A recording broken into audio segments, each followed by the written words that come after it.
I'm Matt with HFP, and today we're going to start our build on our OBS Chevy. And the first thing I do is hop in this thing to start it, and all I get is clicks. It's not the starter, it's not the battery, it's the darn side posts on these batteries in Chevy's bad design. So I'm going to show you how to fix that. It was on the list to fix because every single one of these older Chevy trucks, I fix them because they all have problems. And I will explain why. Okay, here's your Chevy side mount battery posts. You got this goofy design on the negative and the positive, and this positive really shows a prime example of what's going on here. So you can see where it's been burning here.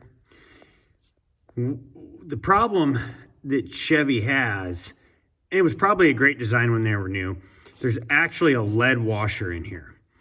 So probably the first, I don't know, probably 3 or 4 batteries that got changed out of this truck, it worked great because that lead washer actually expands and contrasts. So you can tighten it up, it'll smash it down, you don't have to over tighten it, and it'll hold it together. But over time, that lead washer gets smashed down so far, your bolt actually starts bottoming out, and then it leaves just a slight gap in here. And usually you just notice a little bit of play, but that slight gap, what's happening as this battery is charging and as you're using it and power's going in and out of it, and there's a gap there, it's actually making, I don't want to call it a short, but it's no different than right when you put your bolt on for the first time and you already got your ground on, you get that little zap. Well, imagine that happening, 100 times while you're driving down the road. And it actually overheats these posts. And you can see right here on this red rubber, I mean, this thing's been overheated for years now, and it's actually starting to burn the rubber. I've had these trucks to where it's so bad, it'll actually melt the posts out, and then you're buying brand new batteries.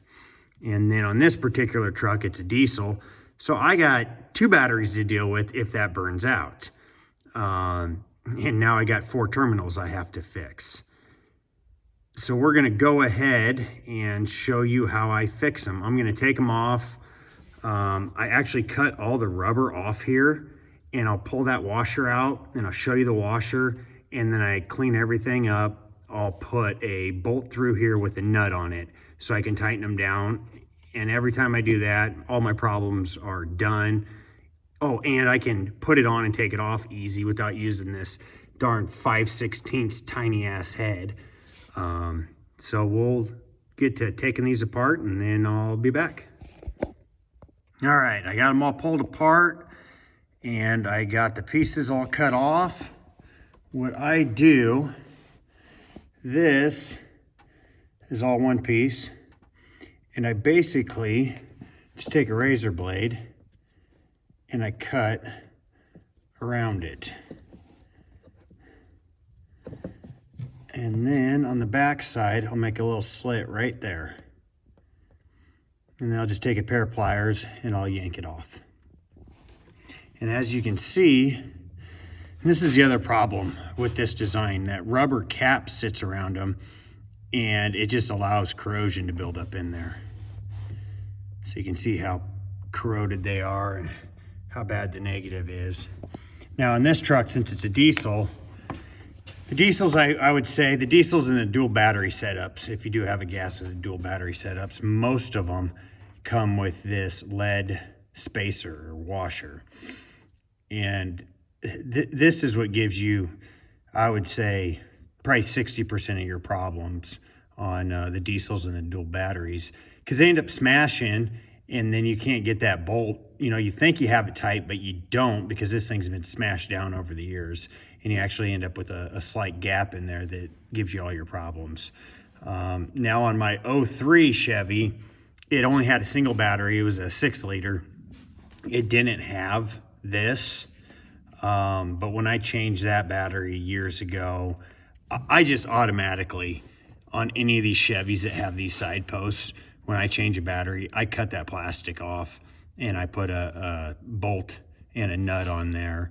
And then I don't have to worry about any of these problems. Now the problems that you will see, and I should have said something at the beginning of this video, the main problem is you'll have a good battery or new batteries like this one, or you just charged it and it'll start and it runs fine. And then you go to the grocery store or something like that and you shut it off, run in there, come back out, and it's just dead. You'll have all your accessories. The gauges will tell you that you have, 12 to 14 volts, and it just won't start, which, then you're like, well, okay, it must be my starter. Well, all you have to do, if you haven't done this yet, is literally just come in here and just with your hand, just give it a quick snug, or even just move them a little bit, and it'll at least start so you can get home and you can fix it the right way. The other issues I've seen, like I said, it'll actually melt your posts right out, and the lead that's in your post that you bolt down to will just fall out. Well, this is the culprit of that. It's not an alternator issue. It's not an overcharging issue. It is this bad design. Other issues, you'll see some charging issues. The biggest thing is you'll think you have a dead battery, and you'll go to test it and it'll test fine. And then if the mechanics or you don't know about this issue, then you're going to start chasing down probably your alternator. Oh, it's my alternator that's bad. That's not it. This is 99% of the time, if you have a good battery and it's charged, it's this. So I'll go ahead and clean these things up. I'll just take some 80 grit, or you could even take a scuff pad. 80 grit seems to work the best for me, and I'll clean up around these, and I'll put them together, and I'll show you that. All right, so we got our terminals all cleaned up, and they're ready to go on. Now this truck, since it's a dual battery setup, and I do believe on my 03 I just had one cable. If you just have one cable, you don't have to worry about this. But there is these little hooks on the backside, little teeth on the backside, and that's so when you tighten it down, it bites into the lead plate that's in the battery. Now, on this setup, on both of these, I had those little teeth on both sides because it was running this lead washer in between. Well, I'm not running this lead washer in between. So on the terminal that's gonna go on the back side, I just ground down those teeth so it's nice and flat. It's just copper, so it ground down nice and easy. Now, if you can't, or you don't have the ability to grind them down, just put a washer in between them, and then when you tighten them up, it'll smash them down pretty decent. As far as the bolts go, most of these batteries take a 3/8 by 16 bolt. If you just have just one terminal that you got to worry about, one eyelet that you have to worry about, a 1-inch long bolt's going to be enough. I would prefer 1.25 inches because I'm going to actually add stuff to this truck, so that'll give me a little bit more bolt to add a couple of accessories to it. I don't have 1.25 inches, so I'm just gonna put 1.5 inches in for now, and then I'll put 1.25 inch long bolts in later. So you're gonna want the bolt, then a nut, then a washer. 3/8 16 by 1 bolt nut washer.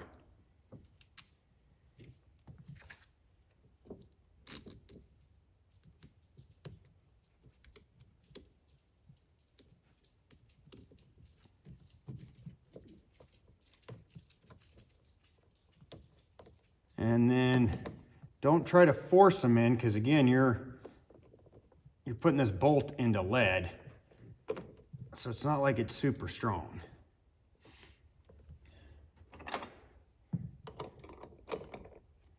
And then you just want to get it snug. You only got about 1/4 to 3/8 of an inch worth of threads before they bottom out on the back side of that lead plate that's inside the battery.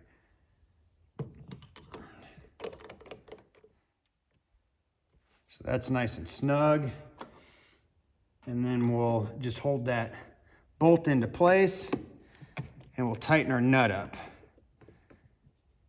And that's going to get us a nice tight hold on the cable without smashing that lead into the battery.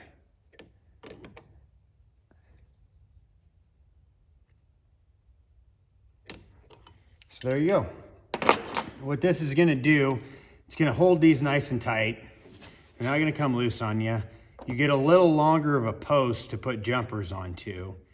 And all this is open. So normally I would have put battery terminal grease on all this, but I'm out. So when I change these bolts over to 1 1/4 inch, I'll put terminal grease on them. But by having them open, you can inspect them. You can see if there's corrosion building on them. You're able to get your jumper cables on it nice and easy. Probably the only other thing to talk about here, this one terminal going into the battery, you could see this was the burned up one. Well, I'm guessing over the years, you know, people have tried to tighten this up because they didn't know about this issue, and they stripped some of the threads out in there. So all I did, I just took my bolt without any of this other stuff on it, and I just lightly turned it in there to where it grabbed, and then I just slowly turned it in until it stopped. And that was able to clean up the threads in there. I didn't have to tap it or anything. All the other terminals, you know, I put the bolt in and I just test them first. It just hand fingered right in there. And then I always put my positives on first, and then my negative. All right, here's a better look at it. I seen once I checked that video that you really couldn't see what I was doing in here. So here's our bolt, and we just snugged that bolt down, and then here's our nut that's on the bolt. So once we snug our bolt down, we just put a wrench and hold our bolt in place so it doesn't go any further into that battery, and then we tighten the nut down. And what that does is it pushes all of our pressure that we need against our cable ends without pushing this bolt any further into the battery. So that's what it looks like. Now on this truck, I've had this problem so many times, so I'm 99.9% sure that was the issue. But I hopped in it, I just got clicks. I didn't do anything else except for fix the battery. And I didn't even check the batteries, charge them, nothing. We'll see if that fixed it. And there you go, problem fixed. Hope you guys liked the video. If you would like to support me, please like and subscribe. And I do have a website at thehfpstore.com. I have a couple products on there, either products that I've found over the years that work great for me, or some of them I've designed. I couldn't find them. Two of our best selling products are these welding blankets and then the stubby 1/4 inch impact driver bits. The welding blankets. These are a 3-layer heavy duty welding blanket. They have 2 layers of carbon felt and a center layer of fiberglass mesh. I've used a ton of different welding blankets. I personally don't like the all fiberglass welding blankets, and I do like the carbon felt blankets because they're soft and I can use them for welding, plus I can use them to set parts on. But the standard ones just, they don't work that good. They burn up too easy, they burn through too fast. So I went on the hunt to find the best carbon felt welding blanket I could. And I came across these blankets, and they are not a standard carbon felt welding blanket. They are much stronger, they're gonna last a lot longer. I absolutely love them. So that's why I put my name on them, and we currently sell them now. The next product is a stubby 1/4 inch impact driver bit. You would think that this would be an easy product to find. I couldn't find them. I searched and searched, so I ended up having them made, and we currently sell them. The reason why I made them, I do a lot of work on cars, under dashes and behind fender wells and behind bumpers. And it's not fun if you have to use a hand tool. If I can get a power tool to fit in there, I'm grabbing that thing first. These short ones are about 3/4 of an inch shorter than anything else out there on the market. And what it's gonna give you, you're gonna be able to put your socket bit on almost tight to the head of your impact driver. There are some models, depending on what kind of impact driver you have.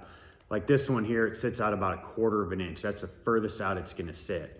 The rest of these, it sits nice and flush, and it saves a ton of time when you're trying to work in a tight area. So if you like these products, check out my website and purchase one. Thank you.